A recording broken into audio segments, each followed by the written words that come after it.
When I posted about being sexually harassed, some men said it was just flirting. They threatened to show me what sexual harassment really looked like. In 2021, Australia introduced laws that were supposed to make the internet safer and, if not kinder, at least a bit less offensive. The eSafety Commissioner is a very important office within the Australian Government dedicated to keeping Australians safe online. This is a very victim-focused bill so that it can give us the tools to help more Australians be safer and have recourse and actually serve as a deterrent when we see this abuse happening online. Policing the internet is hard, particularly when some of its biggest players thrive on conflict. eSafety Commissioner Julie Inman Grant has taken on her former employer, Elon Musk's X. And it got to a point where they were making incremental safety changes, but not enough that I could feel I could defend the record or working there anymore. And of course, it's beyond a cesspool now. Last year, she pounced on this X post about New South Wales transgender man Teddy Cook that called him a woman and implied that all trans people belong in psychiatric wards.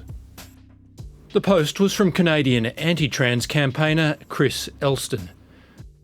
I would think the regulator thought this was a really good case to test. The material was highly offensive, ignorant, and so on.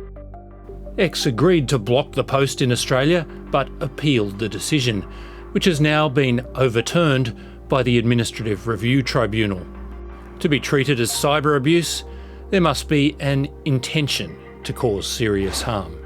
I'm not satisfied that an ordinary, reasonable person would conclude that it was likely that Mr. Elston intended the post to have an effect of causing serious harm to Mr. Cook. The tribunal decision makes it really clear that there are very strong limits on the taking down law, that it's only applicable in very narrow circumstances.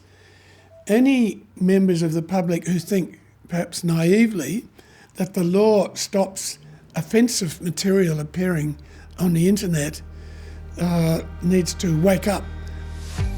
It's not the first time the eSafety Commissioner has lost a fight with X. Last year, she ordered it remove footage of a teenager attacking fringe Western Sydney Bishop Mari Emanuel. Musk geo-blocked the content in Australia, but refused worldwide deletion. The Australian Censorship Commissar is demanding global content bans. The eSafety Office eventually abandoned its efforts for a worldwide ban. If it was meant to be easy, anyone would do it, right? The simple fact is that it is tough to regulate the internet. But successive parliaments and both sides of politics in Australia have been moving towards that over the last decade. Perth lawyer Noelle Martin has an acute interest in online safety. I've been a target of perpetrators creating fake intimate images and videos of me for many, many years. And I have taken that experience and become a lawyer and a PhD candidate, and now I'm researching this.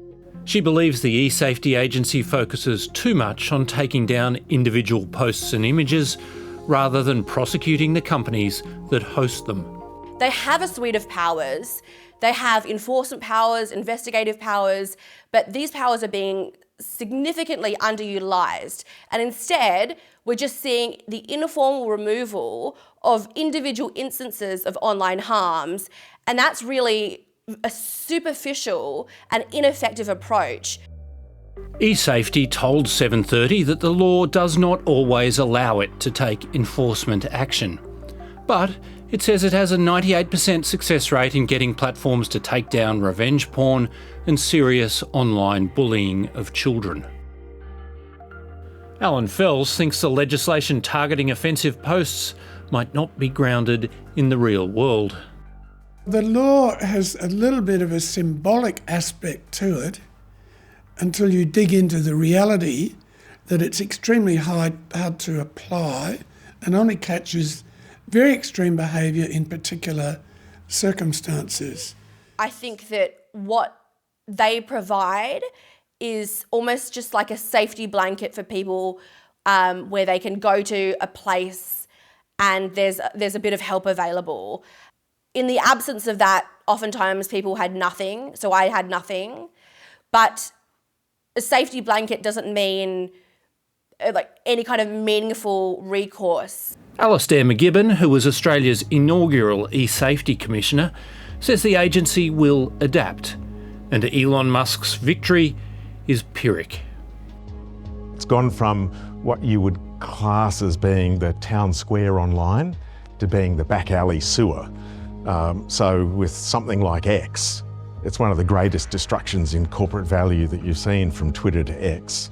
And if they see that as a victory, where most normal people don't go on X anymore because what you're fighting is trolls and bots, then have their victory.